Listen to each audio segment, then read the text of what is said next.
سلطان عبدالحمید خان سلطنت عثمانیہ کے باوقار حکمراں تھے۔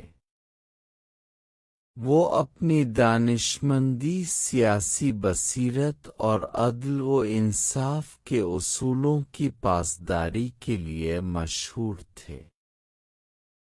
وہ صرف ایک بہادر سپہ سالار ہی نہیں بلکہ ایک غیر معمولی حکمران بھی تھے، جنہوں نے اپنے دور حکومت میں سلطنت کے کونے کونے میں عدل و انصاف کے چراغ روشن کیے۔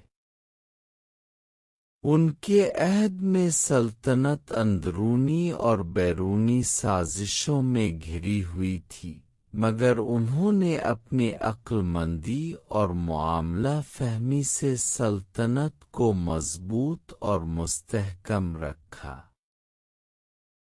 سلطان کا انداز حکمرانی ہمیشہ منفرد رہا۔ وہ نہ صرف رعایا کی فلاح و بہبود کا خیال رکھتے تھے بلکہ ہر فریادی کی داد رسی خود کرتے تھے۔ ان کے دربار میں آنے والا کوئی بھی شخص انصاف کے بغیر واپس نہیں جاتا تھا۔ وہ مانتے تھے کہ ایک حکمران کا سب سے بڑا فرض اپنی عوام کو برابری کا انصاف دینا ہے۔ ان کا فرمان تھا کہ عدل وہ بنیاد ہے جس پر سلطنت قائم ہوتی ہے، اور جب یہ بنیاد کمزور پڑ جائے تو سلطنت زوال کا شکار ہو جاتی ہے۔ سلطان ہمیشہ اپنے دربار میں عوامی شکایات سنتے اور ان کا فوری حل نکالتے۔ ایک دن جب دربار منعقد ہوا تو 4 انوکھے اور حیرت انگیز مقدمات پیش کیے گئے۔ ہر مقدمہ اپنی نوعیت میں اتنا منفرد تھا کہ اس کا فیصلہ کرنا عام عقل سے باہر تھا۔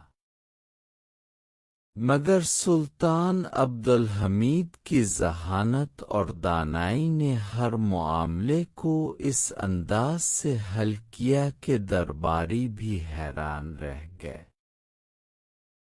پہلا مقدمہ یہ تھا کہ دربار میں 2 عورتیں آئیں جنہوں نے ایک ہی بچے پر دعویٰ کیا۔ دونوں کہہ رہی تھیں کہ وہی اس بچے کی اصل ماں ہے۔ دربار میں شور مچ گیا اور سب حیران تھے کہ سچائی کیسے سامنے آئے گی۔ سلطان نے جب پہلی عورت سے پوچھا تو اس نے وہ تمام دلائل دیے جو ایک ماں اپنے بچے کے لیے دے سکتی ہے۔ دوسری عورت سے پوچھا گیا تو اس کے الفاظ میں بھی سچائی واضح نظر آ رہی تھی۔ سلطان عبدالحمید سوچ میں پڑ گئے کہ بغیر کسی ثبوت کے یہ کیسے معلوم کیا جائے کہ اصل ماں کون ہے۔ انہوں نے کچھ دیر غور کیا، پھر ایک عجیب فیصلہ سنایا کہ بچے کو 2 برابر حصوں میں تقسیم کر دیا جائے تاکہ دونوں عورتوں کو ان کا حصہ مل جائے۔ یہ سن کر دربار میں موجود سب لوگ حیران رہ گئے اور کہنے لگے کہ سلطان کو کیا ہو گیا ہے، جن کی رحم دلی کے قصے ہر طرف مشہور ہیں۔ یہ سنتے ہی پہلی عورت فوراً سلطان کے قدموں میں گر گئی اور